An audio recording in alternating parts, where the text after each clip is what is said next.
Hello students, मैं लोकेश भाई आप सबका स्वागत करता हूं अपने चैनल पर जिसका कि नाम है एनसीईआरटी लेट्स फील इट। और मैं आपके लिए एक नया वीडियो लेके आ चुका हूं और ये वीडियो थोड़ा सा अट्रैक्टिव बनाने की मैंने काफ़ी ट्राई की है।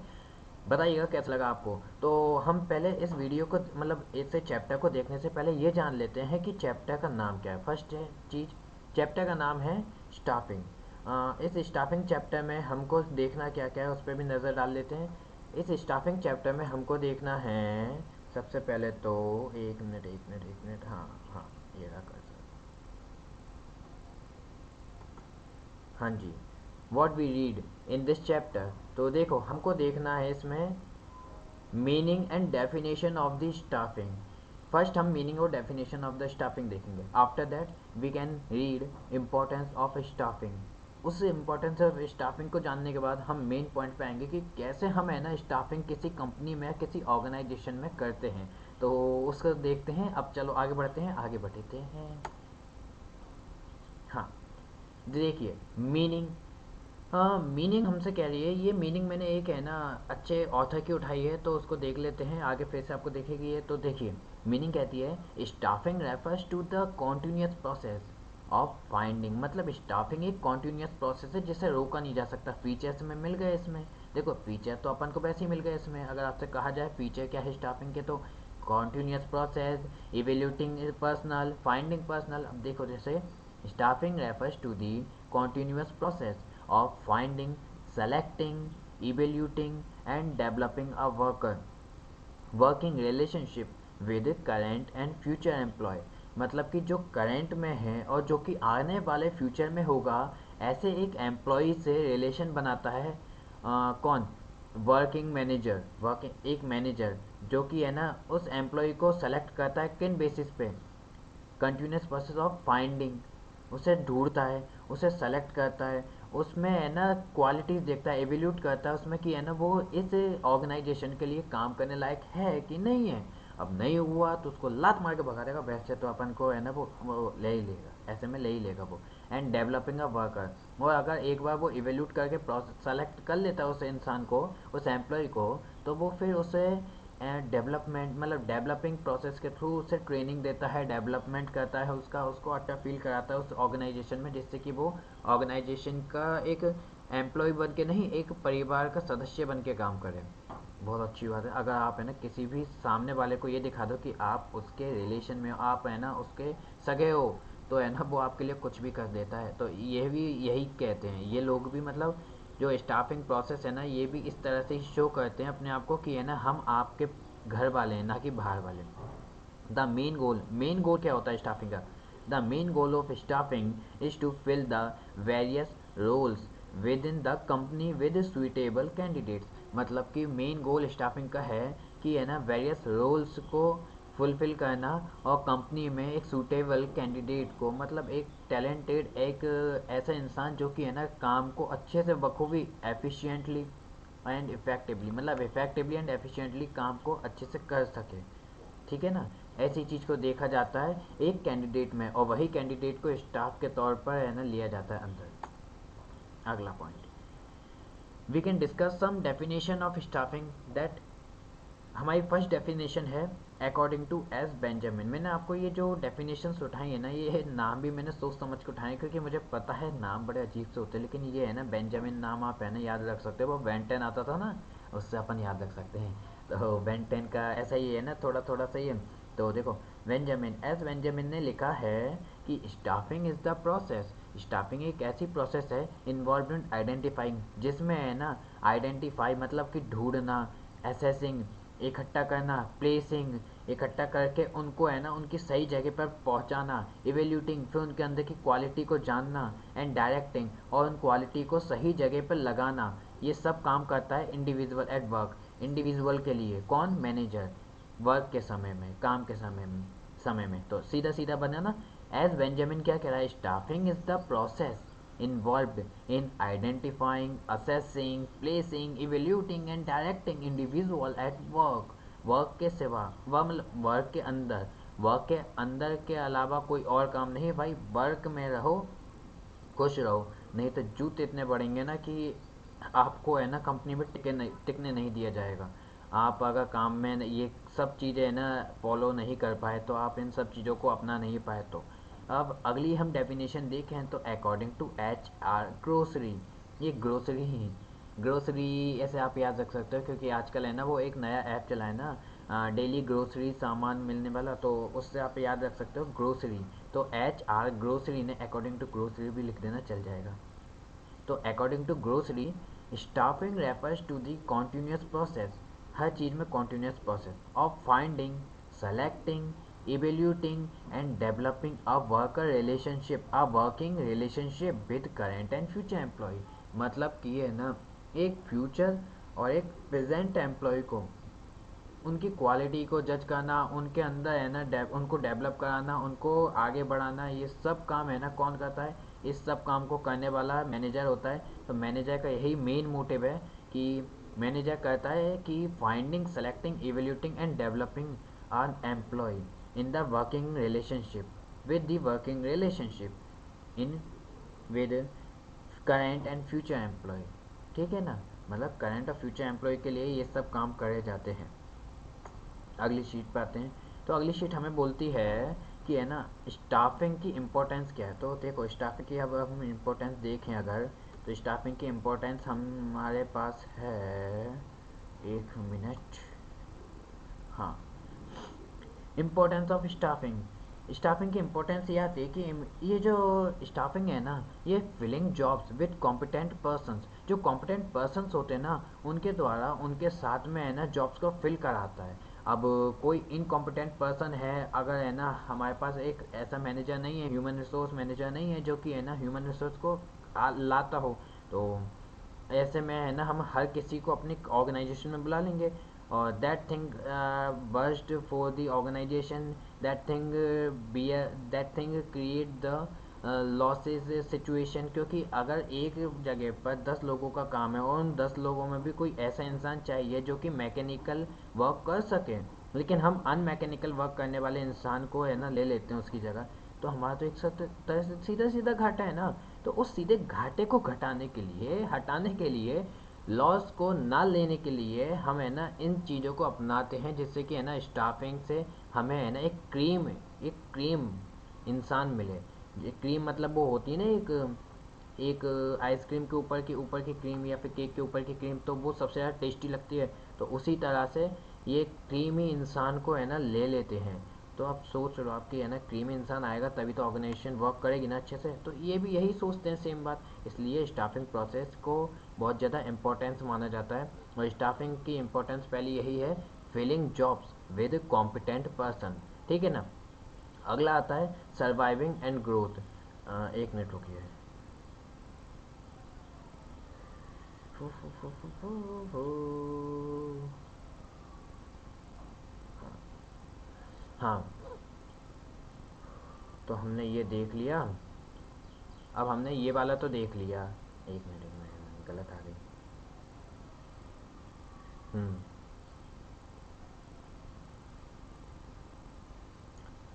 अब हमने ये वाला देख लिया। अब हमें है ना देखो filling jobs with competent person तो देख लिया। अब इसके बाद हम देखते हैं कि है ना जो कॉम्पिटेंट पर्सन को हमने उठाया है वो कॉम्पिटेंट है, तो मतलब सीधी बात है कि हमें है ना रिजल्ट भी बहुत ज़्यादा अच्छा मिलेगा, उससे बेटर परफॉर्मेंस वो करेगा, और उसके बेटर परफॉर्मेंस के बाद हमें है ना क्या करना होगा, हमें उसके सर्वाइवल, मतलब उसके और उसके साथ साथ ऑर्गेनाइजेशन के भी सर्वाइवल और ग्रोथ पर काम करना पड़ेगा हमें।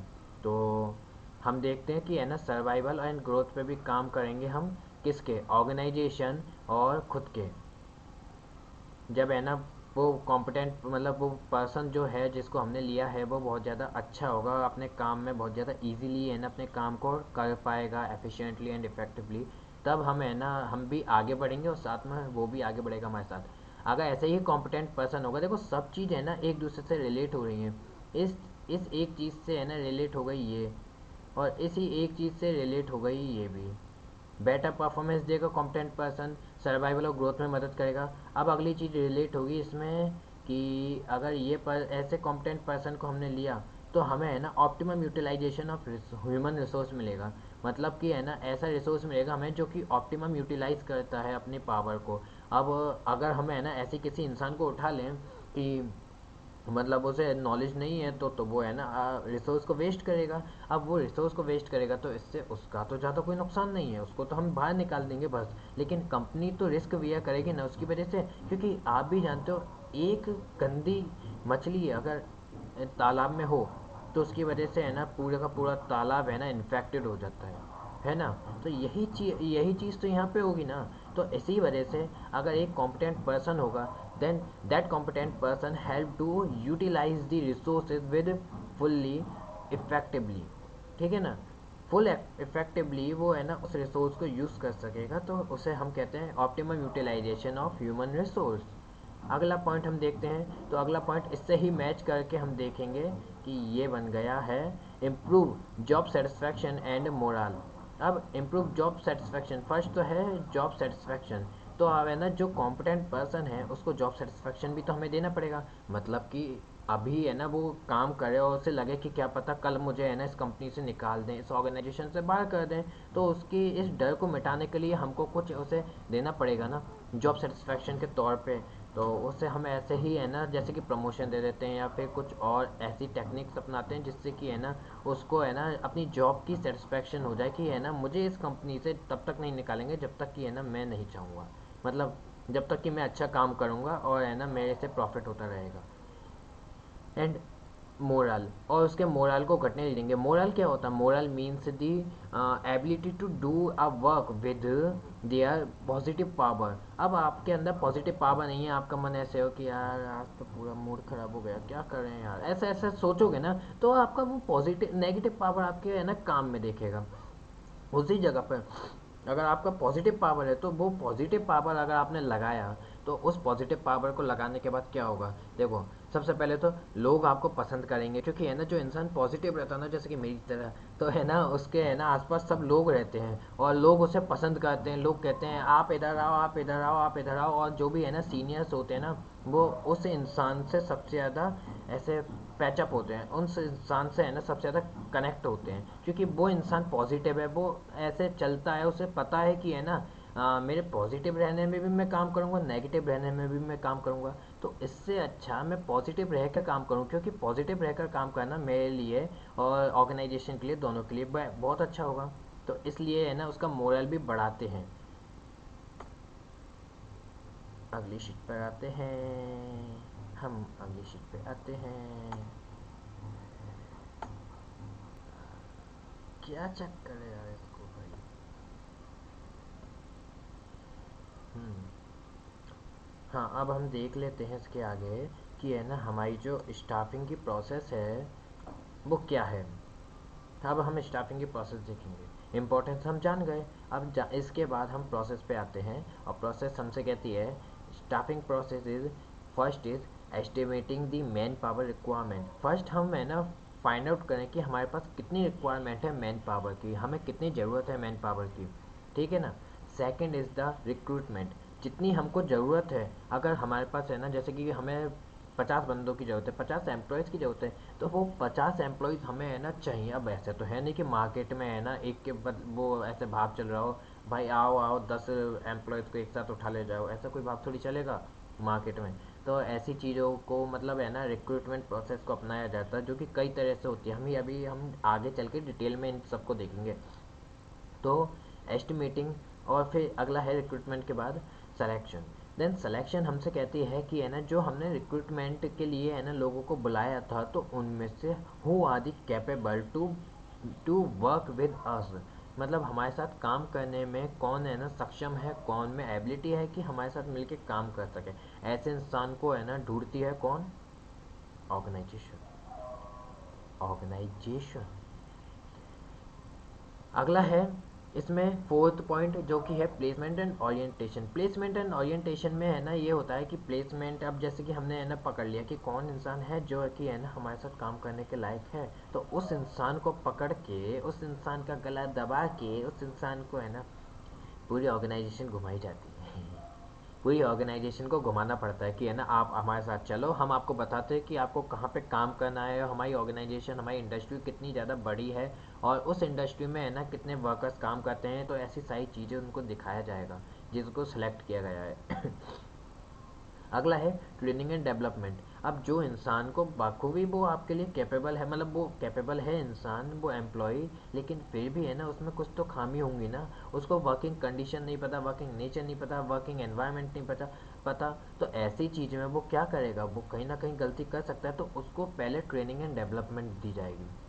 उसे ट्रेनिंग एंड डेवलपमेंट मिलेगी ना, तो उसके बाद वो है ना उन गलतियों को, जो कि ज़्यादा गलती होने वाली थी, उनको रिड्यूस करके काफ़ी कम पे आ जाएगा। और ऐसे है ना वो अपना काम पूरा कर सकेगा। एक मिनट इस साइड कर दो। हाँ, फिर अगला हम देखते हैं परफॉर्मेंस अप्राइजल।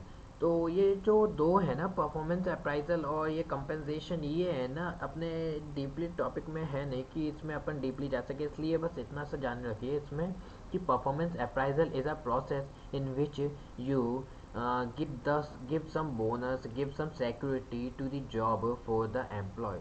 तो जो एम्प्लॉय को हमने लिया है ना, वो उसको हम है ना अपनी तरफ से है ना कुछ परफॉर्मेंस को देख रहे हैं उसके, कि है ना उसका परफॉर्मेंस इंक्रीज़ हुआ, हमने जो ट्रेनिंग और डेवलपमेंट कराई उसकी, तो उसकी वजह से उसको कुछ देना तो बनता है ना यार, क्योंकि सामने वाला अपने लिए मेहनत कर रहा है, तो उसको हमें कुछ देना चाहिए, जिससे कि उसे लगे कि हाँ, I am something in this organisation.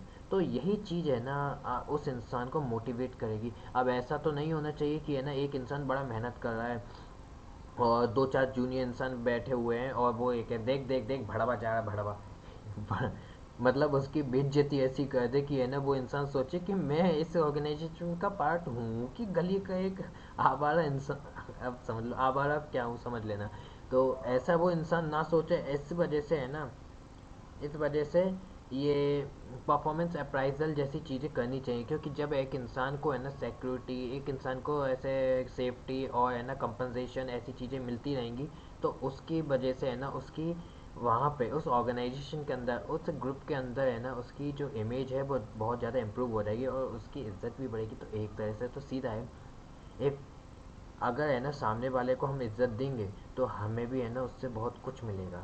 तो अगला हो गया अपना performance appraisal. And lastly point is compensation. Is it is a simple meaning. If the person is doing very well work, then we need to give some bonus, give some amount, or we can measure. Compensation is not a other thing. Compensation only measure in the amount or in the cost. हमें उसके compensation कैसे भी देनी है, वो compensation physically होनी चाहिए।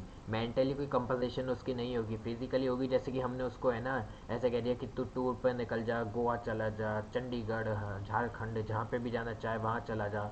और साथ ही साथ में है ना अगर तुझे है ना पैसे चाहिए, मतलब अमाउंट चाहिए एक, तो वो ले ले। और तुझे है ना हम है ना दूसरी कंपनी में है ना काम दे देते हैं, वहाँ पे तेरी सैलरी ये हो जाएगी, उसे प्रमोशन दे दिया। तो एक तरह का ये कंपनसेशन हो गया उसे, कि उसकी एबिलिटी पे भरोसा करके आप उसको आगे बढ़ा रहे हो, तो वो भी अपनी एबिलिटी का पूरा यूज़ करेगा। अब हम आगे चलते हैं इसके बाद अगली स्लाइड पर। तो अगली स्लाइड हमसे कहती है कि estimating the man power requirements. तो estimating the man power requirements हमसे कहता है, ये जो नीली आँख वाले बाबा जी हैं ना, ये बाबा जी यूरोप के, इन्होंने है ना ये कहा कि मैं यार काम, मतलब मैन पावर को कैसे देखूँ, कैसे पकड़ूँ कि मुझे कितने लोगों की ज़रूरत है। तो इसके लिए इन्होंने सोचा पड़ा। और ये नीली आँख वाले की नीली आँखों से निकला एक जादू, और जादू ने कहा दो तरीके हैं तेरे पास, उन दो तरीकों को अपना और तेरा काम हो जाएगा। अरे भाई ये कौन सी लैंग्वेज है भाई। अरे कोई एक्टर की होगी ना ये, फनी एक्टर की। हाँ, तो देखो, अब इन्होंने कहा कि है ना तुम अपना काम जो कर रहे हो सही है, लेकिन है ना आपको है ना किसी मेथड से है ना उनको, उनका काम ऐसे करना चाहिए कि आप लोग है ना अच्छा वर्क कर सके। अब जैसे कि है ना वर्क की बात आई, तो देखिए अब अपन ने ये इनके दिमाग में एक बात आई कि है ना मैं दो तरह से है ना देख सकता हूँ कि है ना कैसे है ना मुझे लोगों को अपनी कंपनी में लेना है। First is work force analysis. मतलब कि है ना मेरे पास कितनी फोर्स है, फोर्स से मतलब समझना, फोर्स मतलब क्या कहते हैं हम, military or the force, and we can we can set up the military word to the employ word. तो मिलिट्री की जगह एम्प्लॉय को डाल दो और एम्प्लॉय को फोर्स बोल दो। Then he think that the we have how much persons we have. तो इस बात को सोचते हुए देखेंगे number of personnel in organisation which already work in organisation. मतलब कि है ना कितने पर्सनल हैं जो कि है ना ऑर्गेनाइजेशन में अवेलेबल हैं इस वक्त में। ये है ना बात कौन देखेगा, ये बात ये नीली आंख वाले काका जी देखेंगे और इन काका जी के गाल पे तमाचे मारेंगे इसके बाद हम। अगला है अपना वर्कलोड एनालिसिस। अब इस वर्कलोड एनालिसिस में है ना ये पहला मेथड तो हमने देख लिया, पहला मेथड तो ये है workforce analysis, and after that a different method is work load analysis. Means है ना लोड के हिसाब से अपन को क्या समझ में आ रहा है कि है ना हमारे पास कितना काम है और वो काम को करने के लिए हमें कितने लोगों की ज़रूरत है। अब ऐसा तो नहीं होना चाहिए कि है ना हमारे पास है ना करीब हमारे पास 50 लोग हैं और हमारा काम जो है वो है ना 40 लोगों में हम ख़त्म कर लेंगे। तो वो जो 10 लोग हैं ना वो लोग भी है ना एक तरह से आलसी हो जाएंगे। क्योंकि देखो आप लोग समझते हो कि है ना अगर काम दो तीन काम है बस, उन दो तीन कामों को करने के लिए वो दो तीन काम है ना दो तीन इंसान कर सकते हैं, लेकिन अगर है ना उसकी जगह 10 इंसान हैं तो हर कोई इंसान ये सोचेगा, ऐसे पड़ा रहेगा, काम नहीं करेगा ज़्यादा ध्यान से, और वो यही सोचेगा कि है ना यार काफ़ी सारे एम्प्लॉयज़ हैं कोई भी कर देगा इस काम को, तो हमें है ना इतनी टेंशन लेने की ज़रूरत नहीं है। और हर कोई ये सोचेगा तो एक तरह से तो ये डिसएडवांटेज है। और सामने वाले को हम पगार किसके लिए दे रहे हैं, उसको सैलरी दे रहे हैं तो यही तो दे रहे हैं कि है ना आप यहाँ पे काम करो ना कि खाली बैठो। तो यही काम है ना हमको वर्कलोड एनालिसिस दिखाएगा। कि पहला तो हम देखेंगे वर्कफोर्स एनालिसिस में हमारे पास कितने पर्सनल्स हैं जो कि हमारे संग काम कर रहे हैं। सेकंड हम देखेंगे कि हमारे पास कितने वर्क मतलब कितना लोड है वर्क का, और है ना कितने लोग how much personal need for the work, work के लिए कितने पर्सनल्स की हमको नीड है, ये हम देखेंगे। तो इन दोनों चीज़ को देखने के बाद हमें रिजल्ट मिल जाएगा कि हमको कितने लोगों की ज़रूरत है। तो ऐसे में हम देखेंगे फिर अगला कि कहाँ गया।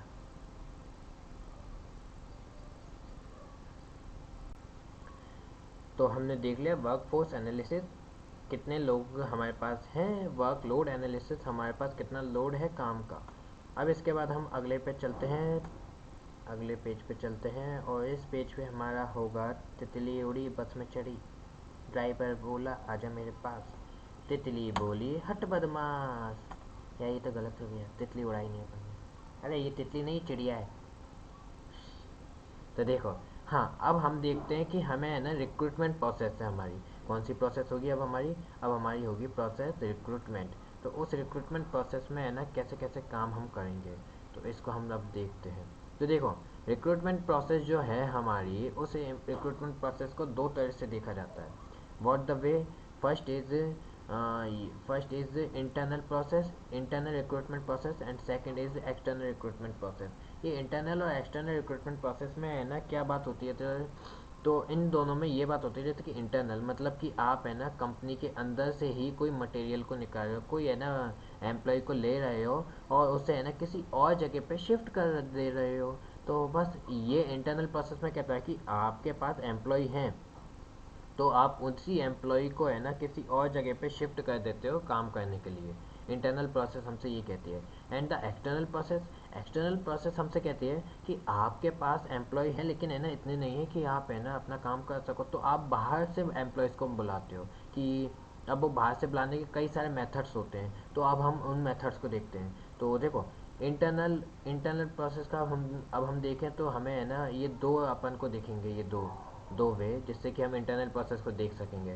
पहला है प्रमोशन रिक्वायरमेंट, मतलब कि है ना रिक्रूटमेंट सही, कि जो लोग हैं जो पर्सनल है ना उसको प्रमोशन दे दो।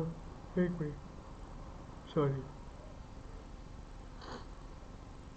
सॉरी। तो जो ये पर्सनल है ना, जो हमने है ना हमारी कंपनी में पहले से ही बैठा हुआ है और बढ़िया से है ना मज़े ले रहा है कंपनी के अंदर, बढ़िया मस्ती कर रहा है, तो ऐसे इंसान को है ना हमने है ना प्रमोशन दे दिया। अब वो पहले है ना एक लोअर लेवल पे काम कर रहा था, जैसे कि आपने ये वाला एक चार्ट तो देखा ही होगा हमेशा ही, कि है ना टॉप लेवल, मिडिल लेवल और लोअर लेवल की है ना तीन सिचुएशंस बनती हैं। पहला अपना ये टॉप लेवल होगा, दूसरा अपना है ना मैनेजरियल लेवल होगा, और तीसरा अपना ये वाला थर्ड लेवल होगा जो कि एक्शन लेवल या वर्किंग लेवल भी कहा जाता है। और ये थर्ड लेवल में है ना अब कोई एम्प्लॉय है तो उस एम्प्लॉय को है ना अगर आगे बढ़ना है तो अब उसको हमने प्रमोशन दे दिया और वो मैनेजरियल लेवल पे पहुंच गया। अब वो मैनेजरियल लेवल पे पहुंच गया तो मतलब ये सीधा सा कि है ना एक इंसान को हमने प्रमोशन के तौर पे उसे आगे बढ़ा दिया और इंटरनल रिक्रूटमेंट प्रोसेस को अपना लिया। Second is second is the transfer recruitment, मतलब कि है ना, पहले हमने देखा इंटरनल रिक्रूटमेंट एंड अगला हमने देखा है ट्रांसफर रिक्रूटमेंट। मतलब कि एक कंपनी में जैसे कि अब इसी है ना एक थर्ड पार्ट में कई सारे पार्ट्स ऐसे डिफरेंट डिपार्टमेंट्स बनाए हों, उन डिपार्टमेंट्स में है ना, इन डिपार्टमेंट में से कोई इंसान इस डिपार्टमेंट में जैसे काम करता है तो उसको किसी दूसरे डिपार्टमेंट में ऐसे भेज दो कि है ना, अब तू भाई यहाँ पे काम करता है, अब तेरी ज़रूरत यहाँ पे है क्योंकि तू अच्छा एक एम्प्लॉय है, तो तू यहाँ पे आके बैठ जा, यहाँ पे आके काम कर। तो वो अब एम्प्लॉय अब यहाँ पे आके काम करेगा क्योंकि उससे है ना आप लोगों ने कहा है कि तू यहाँ पे आके काम कर, हम बाहर से क्यों बुलाएं लोग को। तो बस इसी तरह से फर्स्ट वे में, इंटरनल प्रोसेस के फर्स्ट में हम उसको प्रमोशन दे देंगे और वो आगे बढ़ जाएगा, आगे है ना अच्छे से काम करेगा बड़े लेवल पर। सेकंड हमारा ट्रांसफ़र रिक्रूटमेंट, जिसमें हमें है ना किसी एक एम्प्लॉय को किसी एक डिपार्टमेंट से उठा करके दूसरे डिपार्टमेंट की तरफ शिफ्ट कर देंगे और उसको वहाँ पे काम करने के लिए छोड़ देंगे। अब हम आते हैं अपने एक्सटर्नल रिक्रूटमेंट में। तो एक्सटर्नल रिक्रूटमेंट हमसे कहते हैं कुछ पॉइंट्स, जैसे कि कुछ 5-6 पॉइंट्स मैंने लिखे हैं। पहला पॉइंट है डायरेक्ट रिक्रूटमेंट। डायरेक्ट रिक्रूटमेंट हमसे कहता है, एक मिनट एक मिनट एक मिनट एक मिनट, ओहो,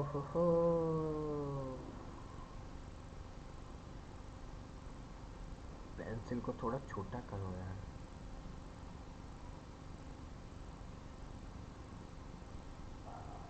हाँ।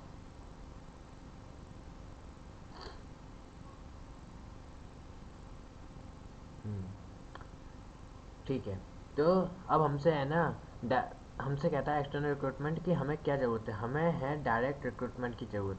तो डायरेक्ट रिक्रूटमेंट एक ऐसी प्रोसेस है जिसमें कि है ना, हम जैसे किसी, आपने देखा होगा लेबर एरिया के पास में है ना, ऐसे हमने है ना लेबर एरिया है, तो लेबर एरिया के पास में सुबह सुबह हमने, हमें ज़रूरत थी कुछ एम्प्लॉयज़ की, तो हमने है ना पर्ची चिपका दी, एक पैम्पलेट चिपका दिया और उसमें लिख दिया जिसको भी काम करने की ज़रूरत है, जिसको भी काम चाहिए, तो वो इस जगह पर आकर इतने बजे आकर हमसे संपर्क करें। हम उसको as a employ, as a wages के तौर पे लेंगे और है ना जैसे ही हमारा काम कंप्लीट हो जाएगा उसको फ्री कर देंगे। तो कई ऐसे लोग होते हैं ना, तो उसी तरह से इसने कहा कि है ना, हम अपने पैम्पलेट वगैरह किसी जगह पे चिपका देते हैं, ये कंपनी का मैनेजर। तो डायरेक्ट रिक्रूटमेंट में यही कहता है वो कि है ना किसी जगह पर अपने पैम्पलेट्स या ऐसे एडवर्टाइजमेंट दे दिया, और उसके थ्रू एडवर्टाइजमेंट भी, और उसके थ्रू है ना वो कंपनी है ना लोगों को बताती है कि हमारे यहाँ पे आपकी ज़रूरत है, अगर आप में ये कैपेबिलिटीज़ हैं, कुछ एक्स्ट्रा ये एफर्ट्स आप कर सकते हो, तो आपका वेलकम है हमारी कंपनी में, आए हमारे साथ मिलके काम करें। हमें बड़ी खुशी महसूस होगी और आपके संग मिलके हम बड़े उत्साहित महसूस भी करेंगे। अगला आता है कैजुअल वर्कर्स। तो कैजुअल वर्कर्स है ना एक तरह के ऐसे वर्कर्स हैं ये कि है ना जो, जिनका हमारे पास नंबर होता है और वो है ना पहले हमारे पास इंटरव्यू देने आ चुके होते हैं, लेकिन किसी वजह से उनका है ना ऐसे इंटरव्यू क्रैक नहीं हो पाता है, तो हम कहते हैं कि आपका सर हमारे पास नंबर है, अगर हमको कभी नीड होगी तो हम आपको बुला लेंगे। तो ऐसे वक्त में है ना ये कैजुअल वर्कर्स होते हैं, कैजुअल कॉलर्स होते हैं। अब हमारे पास नंबर है, तो हमें है ना जैसे कि 10 लोगों की ज़रूरत है, हम नहीं चाह रहे कि हम है ना कोई एडवर्टाइजमेंट में पैसा खर्च करें, डायरेक्ट रिक्रूटमेंट में हज़ारों लोगों को एक साथ बुलाएं। हमने पहले ही है ना किन्हीं लोगों का इंटरव्यू ले रखा है, उनका इंटरव्यू के नंबर हमारे पास हैं, तो हम उन्हीं लोगों को क्यों ना बुलाएं जो कि है ना हम पहले ही देख चुके कि हाँ, that person is capable to doing that work, then we can we why not why not welcome that person, why try to do the direct recruitment and the process of advertisement, ये तो हमारे लिए costly पड़ जाएगा ना, तो इसलिए वो कैजुअल कॉलर्स को कॉल करेगा। एंड प्लेसमेंट एजेंसीज, या फिर वो है ना किसी ऐसी एजेंसी से बात करेगा जो कि प्लेसमेंट एजेंसीज होगी। अब ये क्या होता है, जैसे कि इसमें 3 पार्टीज होती हैं। अब वो 3 पार्टी कुछ ऐसी होती हैं जैसे कि ये पहली पार्टी है, ठीक है, और इधर की साइड ये दूसरी पार्टी, और इधर की साइड ये तीसरी पार्टी। अब जो है ना पहली पार्टी होगी ना ये वाली, अब ये वाली पार्टी है ना इससे बात करेगी, किससे, ये वाली पार्टी इससे बात करेगी। कैसे बात करेगी कि भाई हमारे हमको वर्कर्स चाहिए, तुम हमको वर्कर्स दो, और ये पार्टी कहेगी ठीक है कि है ना हम तुमको वर्कर्स दे देंगे, लेकिन है ना उसके बदले में तुम हमको जैसे 50,000 रुपये दो या फिर है ना 1 लाख रुपए दो, हम तुमको है ना ये वर्कर्स को पहुंचा दे, मतलब वर्कर्स को है ना आपके यहाँ पे इंटरव्यू के लिए भेज देंगे। अब है ना ये थर्ड पार्टी जो है ये एक पर्सनल है, जो कि है ना काम के तलाश में है। अब ये भी इसके यहाँ ही जाएगा और इसके यहाँ पे जाके कहेगा, sir I am here to give the interview for the for a company. तो मैं यहाँ पे आपके सामने आया हूँ जिससे कि मैं है ना कंपनी में इंटरव्यू देने के लिए जा सकूँ, आप है ना कहीं पे मेरा प्रमोट कर दो आप मुझे।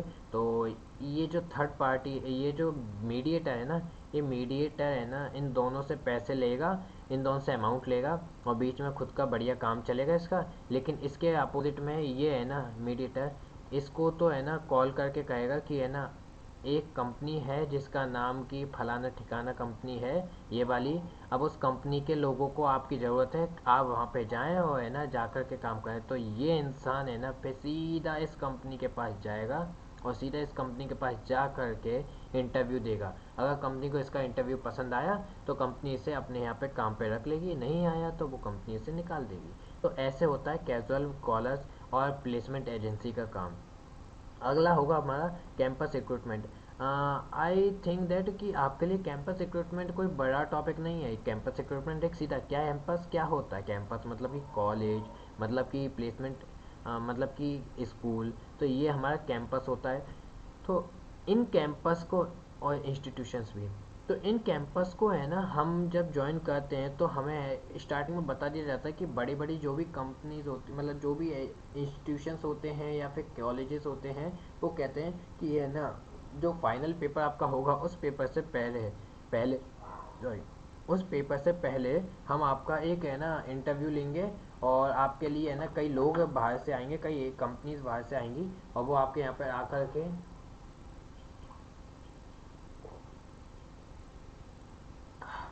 वो आपके यहाँ पर आकर के आपको है ना ऐसे प्लेसमेंट देंगे। हम्म,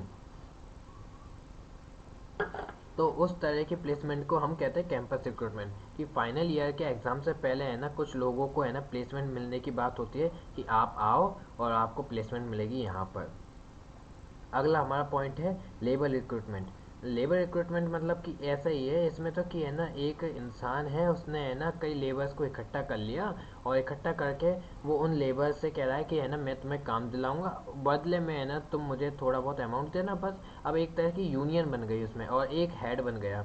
अब वो हेड है ना जब भी किसी वर्कर्स का काम आएगा और है ना उसको पता है कि इस वर्कर में ये क्वालिटी है, इस लेबर में ये क्वालिटी है, तो वो उसको है ना उस क्वालिटी के बेसिस पे आगे कंपनी में पहुंचा देगा, और इसी तरह से वो खुद भी कमाएगा और जो लेबर है वो भी कमाएगा। तो इस तरह से ये दोनों लोग एक साथ में कमाई चालू कर देंगे अपनी, है ना। तो समझ गए आप कैंपस रिक्रूटमेंट भी, campus recruitment and labour recruitment.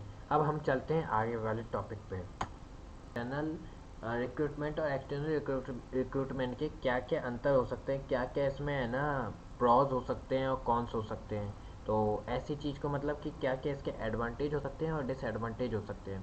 तो एडवांटेज और डिसएडवांटेज को देखने के लिए हमने है ना ये एक इंसान है जिसको कह दिया कि तू यहीं पे खड़ा रहे, और यहाँ पे खड़ा होकर तू देख कि है ना तेरे होने से और ना होने से हमें कुछ फ़ायदा है कि नुकसान है।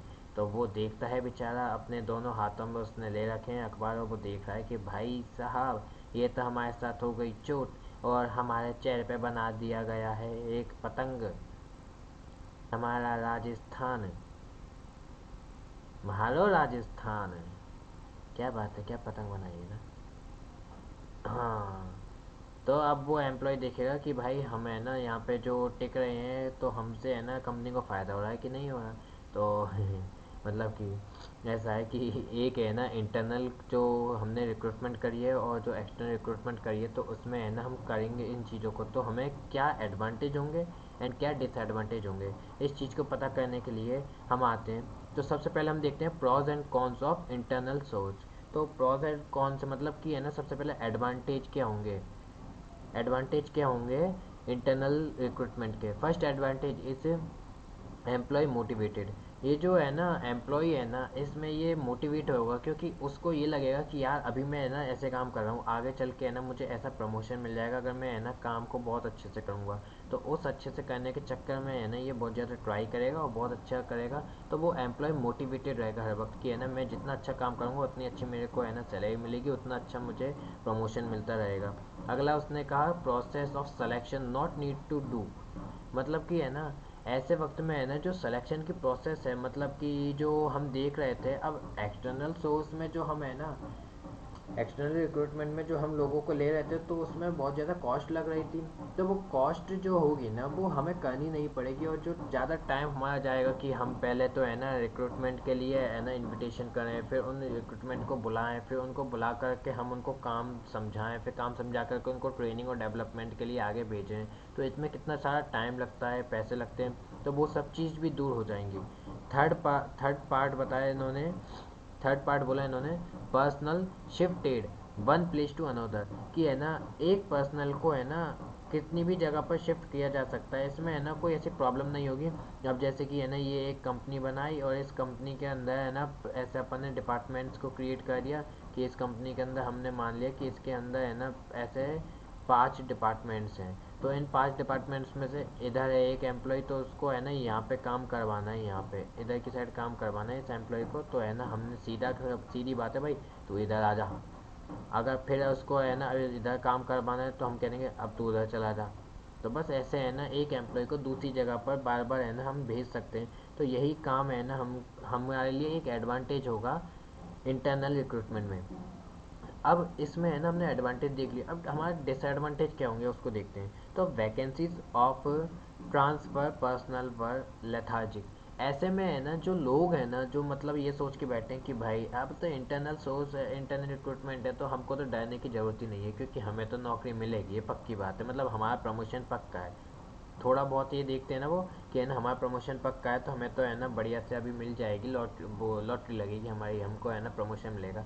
तो ऐसी सोच की वजह से वो लोग फिर काम नहीं करते, वो लोग ये कहते हैं कि है ना हमें भाई काम करने की क्या ज़रूरत है जब हमारा पक्का हो चुका है कि हमें है ना मिलेगी, क्या मिलेगी, हमें मिलेगा प्रमोशन, और प्रमोशन के तौर पे हम आगे बढ़ेंगे। तो हम क्यों इतनी मेहनत करके है ना फिर वही प्रमोशन तो हमें वैसे भी मिलना चाहे करें या ना करें, और वैसे भी मिलना है, तो हम ना करके मिलेंगे ना, हम आराम से बैठे रहेंगे।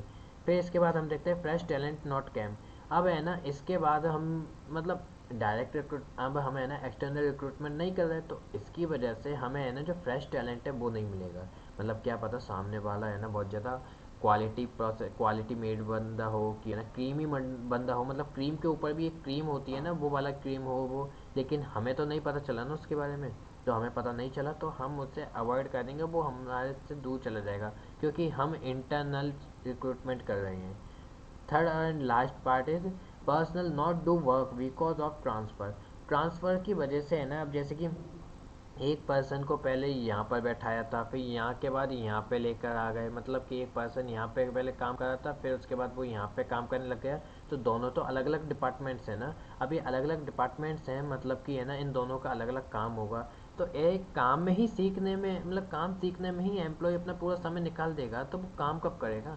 तो ऐसे में ये कह रहे हैं कि है ना personal not do work, personal जो है एम्प्लॉय जो है वो काम नहीं कर पाएगा बिकॉज ऑफ ट्रांसफ़र की वजह से। अब हम अब हम देखते हैं अगला पार्ट जो कि हमारा है, मतलब कि pros and cons of external source.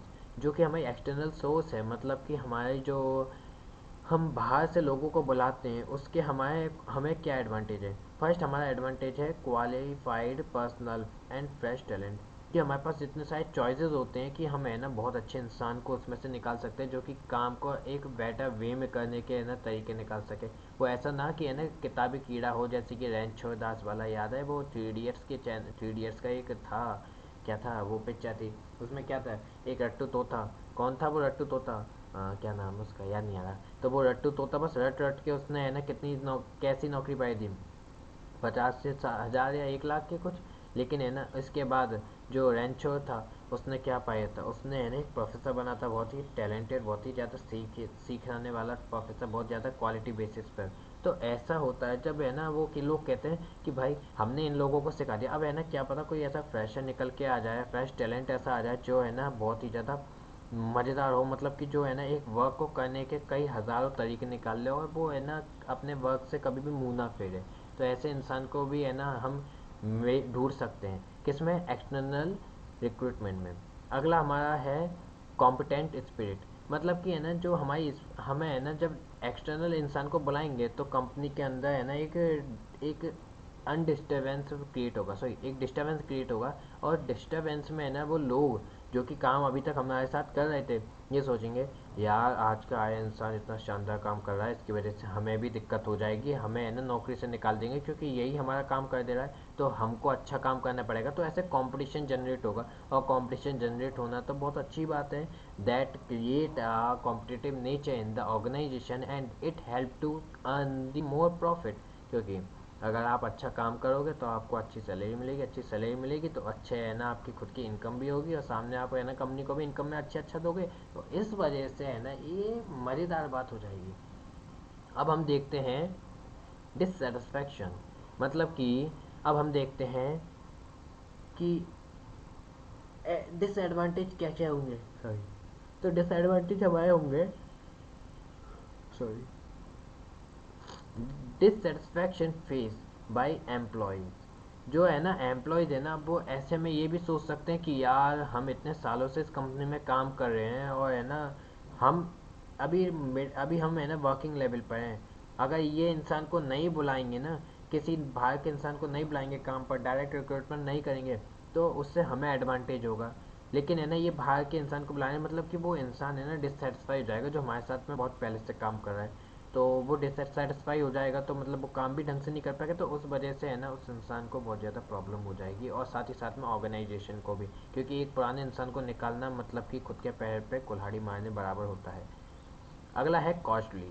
Costly हमसे कहता है कि है ना जो प्रोसेस होती है एक्सटर्नल रिक्रूटमेंट की, इस प्रोसेस में है ना कई सारी प्रॉब्लम्स होती है। जैसे कि प्रॉब्लम्स में अब ये है ना हमने है ना रिक्रूटमेंट के लिए पहले से पर्ची निकाली, और सॉरी, हमने रिक्रूटमेंट के लिए पर्ची निकाली, अब हमें है ना लोगों को बुलाएंगे, लोगों को फिर इंटरव्यू होंगे, फिर हम उन इंटरव्यूज़ में है ना रिजल्ट देखेंगे, तो रिजल्ट देखने के बाद हमें कॉस्ट भी लगेगा इसमें, और कॉस्ट के साथ साथ हमारा टाइम भी वेस्ट होगा। तो ये हमारे लिए एक बहुत ज़्यादा बकवास चीज़ हो जाएगी, ये हमारा डिसएडवांटेज हुआ। अब हम देखते हैं अगला पॉइंट। अगला पॉइंट हम देखेंगे इसमें, तो अगला पॉइंट हमसे क्या कहता है, तो देखिए अगले पॉइंट पर आते हैं। हाँ जी, अब हम देखते हैं अगला अगली स्लाइड को। तो अब हमारी अगली स्लाइड है सिलेक्शन की प्रोसेस। अब वो सिलेक्शन की प्रोसेस हमको सिखाती है कि है ना हमारे पास कुछ अलग अलग से पॉइंट्स होते हैं, जिन पॉइंट्स को के बेसिस पे हम किसी इंसान को सेलेक्ट करते हैं। तो वो पॉइंट्स कौन कौन से होते हैं, तो देखिए वो पॉइंट्स होते हैं, फर्स्ट हमारा वो कहाँ, अरे यार कहाँ पे जाता है यार, वो हमारा पॉइंट होता है पहला, प्रिलिमिनरी स्क्रीनिंग। अब इस प्रिलिमिनरी स्क्रीनिंग में हम देखते हैं कि हमने जैसे कि डायरेक्ट रिक्रूटमेंट के लिए है ना एप्लीकेशंस मंगाई, हमने कहा जो भी है ना इसमें रुचि रखता है तो वो इन क्रिटेरिया को पास करके अपनी एप्लीकेशन को लिख के भेज सकता है। अब जैसे कि मुझे है ना मैं कहता हूँ कि है ना एक कॉलेज बनाना है, एक कोचिंग बनानी है, या फिर एक खुद को है ना मुझे एक स्कूल चालू करना है, तो ऐसे में मैं क्या करूँगा, मैं है ना लोगो मैं एप्लीकेशन डाल दूंगा, सॉरी मैं एडवर्टाइजमेंट डाल दूंगा। एडवर्टाइजमेंट पे बेसिस पे कई लोग आ जाएंगे कि है ना हम आपके लिए सही हैं, हम है ना इस पढ़ाई में हम ये सब्जेक्ट पढ़ा सकते हैं, हम ये सब्जेक्ट पढ़ा सकते हैं। और उस वक्त में कोई सीए आके बोल दे कि है ना सर हम है ना आपका है ना चार आपका पूरा का पूरा इनकम बेसिस संभाल सकते हैं, तो भाई अभी तो है ना हमने स्कूल खोला है, कोचिंग खोली है, तो ऐसे में आप ये कहते हो कि है ना आप हमारा इनकम संभाल सकते हो, इन सब चीज़ों का ध्यान रख सकते हो, अभी हमें ज़रूरत ही नहीं है आपकी, तो आप क्यों फिर फालतू के है ना उस चीज़ को हमें दिखा रहे हो कि आप में क्या चीज़ है, आप में अच्छी है, हमें वो चीज़ की अभी ज़रूरत नहीं है, तो कृपया आप बाहर जाएं। तो वो यही चीज़ हो जाती है कि है ना हम कहते हैं कि आप आओ और अपनी एप्लीकेशन दो, लेकिन आपकी ये क्रिटेरिया होनी चाहिए एप्लीकेशन के अंदर। लेकिन है ना कई सारे लोग ये मन में उनके क्या चुल्ल पड़ी रहती है, उनके कीड़ा होता है फालतू का, कि वो ये कहते हैं कि हम तो एप्लीकेशन सबमिट करा दें, होगा जो देखा जाएगा। और उसी चुल की वजह से है ना जो 100 लोग होते हैं जो कि सच में है ना एप्लीकेशन के क्राइटेरिया डालते हैं, उनके साथ साथ हज़ारों लोग हैं ना उनके साथ साथ मिलकर और उससे 1100 एप्लीकेशंस बना देते हैं, जिनका क्राइटेरिया भी है ना कंप्लीट नहीं हो पाता जिस जॉब के बेसिस, जिस जॉब को हम देना चाह रहे हैं उस जॉब के लिए। अगला हमारा है पार्ट इसमें सिलेक्शन टेस्ट। अब हमने है ना जो 100 लोगों को इकट्ठा किया, मतलब कि जो इनका क्राइटेरिया सही था उन 100 लोगों को किया। अब हमें चाहिए तो 10 लोग, तो हम है ना सिलेक्शन टेस्ट लेते हैं। तो ऐसे में हम उनको बैठा देंगे और कहेंगे हाँ बच्चों अब आपका टेस्ट लगने वाला है, तो उस टेस्ट में आप लोग की तैयारी नहीं है मुझे पता है, तो अपने आप लिखिए जो आपको मन में आता है उसका वो आंसर लिखिए और अपने मन से है ना इन सॉल्यूशन को सबमिट कीजिए। मतलब कि अच्छे से सोच करके आंसर लिखिए, समय आपके पास है 30 मिनट का, करें आगे। तो ऐसे हम है ना टेस्ट ले लेंगे और टेस्ट के बाद फिर अगला हमारा पार्ट हो जाएगा एम्प्लॉय इंटरव्यू। अब हमने टेस्ट ले लिया, अब हमने है ना 50 लोगों को निकाल दिया, 50 लोग हमारे पास बचे। अब हम उन 50 लोगों का इंटरव्यू लेंगे, उनके जेस्चर्स को देखेंगे, उनके काम को देखेंगे कि यार ये इंसान काम कर सकता है कि नहीं, ये इंसान में कैपेबिलिटी है कि नहीं, ये इंसान है ना हमारे लिए कुछ अलग कर पाएगा कि नहीं। अब इन सब चीज़ों को देख करके उसका इंटरव्यू ले करके हम है ना उस इंसान को जॉब के लिए आगे रेफ़र करते हैं कि नहीं करते हैं, वो सब चीज़ हमारे इंटरव्यू के बाद पता चलेगी। अब एम्प्लॉय इंटरव्यू ले लिया हमने, इंटरव्यू के बाद अब हम देखेंगे कि उसके पीछे कोई रेफरेंस है या फिर है ना कोई बैकग्राउंड, उसका कोई रिकॉर्ड तो नहीं, बैकग्राउंड चेक मतलब कि भाई वो किसके रेफरेंस से हमारे पास आया है। और अगर है ना रेफरेंस से आया है नहीं आया है तो भी है ना एक बार उसका बैकग्राउंड चेक कर लेते हैं कि क्या पता कोई क्रिमिनल केस तो नहीं है, कुछ गलत काम तो नहीं कर रखा उसने। अगर कुछ कर रखा होता तो कंपनी को दिक्कत आएगी ना उसकी वजह से। तो इसलिए है ना वो सब चीज़ को चेकअप करते हैं कि है ना कोई बैकग्राउंड इसके पीछे कोई क्रिमिनल केस तो नहीं है। अगला पार्ट आता है मेडिकल एग्जामिनेशन। ये मेडिकल एग्जामिनेशन कहता है कि ना अब हमने है ना उसको सेलेक्ट कर लिया है, अब आखिरी उसका बचा है मेडिकल एग्जामिनेशन कि हम उसको है ना मेडिकल उसका एग्जामिनेशन करा दें, उसको चेक कर लें कि है ना उसमें कोई डिस्क्वालिटी तो नहीं है, कि है ना हमने है ना अब जैसे कि कई सारी कंपनियां इंश्योरेंस पॉलिसीज देती हैं, साथ ही साथ में अपने वर्कर्स के लिए इंश्योरेंस खरीद लेती हैं। तो अब अचानक से ये मान के चलो कि है ना उस एक एम्प्लॉय के है ना कोई ऐसे दिल कमज़ोर है या फिर हार्ट अटैक की बीमारी हो सकती है या फिर बीपी हाई और लो होता है, तो ऐसे इंसान को अगर हमने है ना भागा दौड़ी का काम दिया तो वो तो फिर कर नहीं पाएगा ना। अब अचानक से उसको दे दिया, हमने चेक नहीं कराया था और वो ख़त्म हो गया, तो इस सब की जिम्मेदारी किसकी, इस सब की जिम्मेदारी तो हमारी।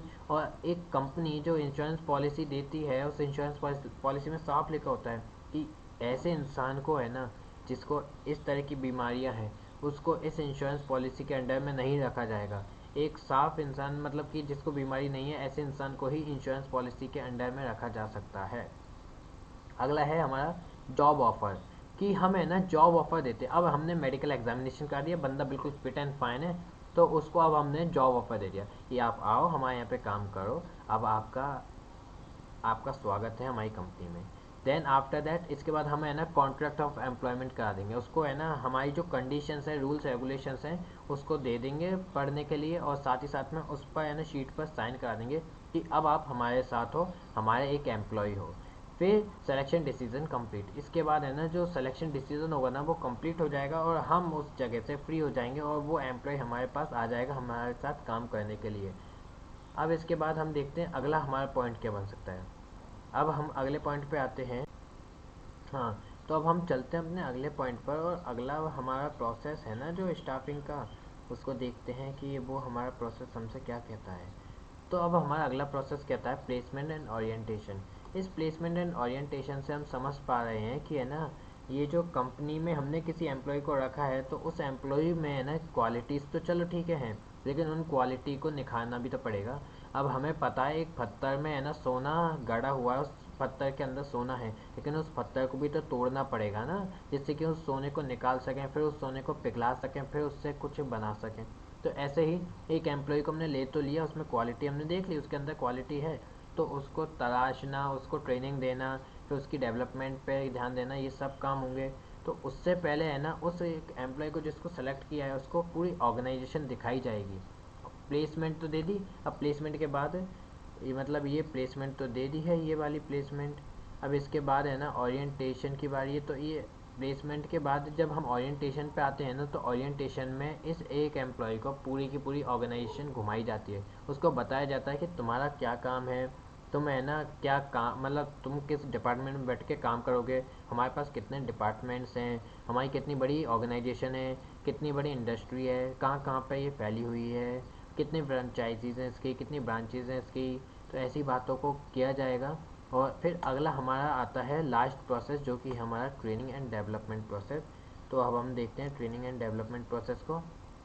तो हमारा ट्रेनिंग एंड डेवलपमेंट प्रोसेस, जैसे कि आप ये इमेज देख रहे हैं ना, ये इमेज मैंने इसी वजह से बनाई है कि आपको दिखा सकूँ कि एक एम्प्लॉय को है ना जब सबमिट कर देते हैं ना, एक ऑर्गेनाइजेशन में ले लेते हैं, कंप्लीट हो जाती है प्रोसेस, तो उसके बाद उस एम्प्लॉय को है ना पीछे से ऐसे काम में है ना ट्रेनिंग दी जाती है। सबसे पहले उसे कुछ महीने की ट्रेनिंग दी जाती है, कुछ समय की, महीने की, कुछ हफ्ते भी कह सकते हैं अपन। तो उसमें ट्रेनिंग मिलती है उसे। वो ट्रेनिंग है ना दो तरह की होती है। पहली होती है ऑन द जॉब ट्रेनिंग। अब ये ऑन द जॉब ट्रेनिंग में है ना दो तरह से, मतलब ऐसा एक तरीका है ट्रेनिंग का जो कि है अप्रेंटिसशिप अप्रेंटिसशिप ट्रेनिंग।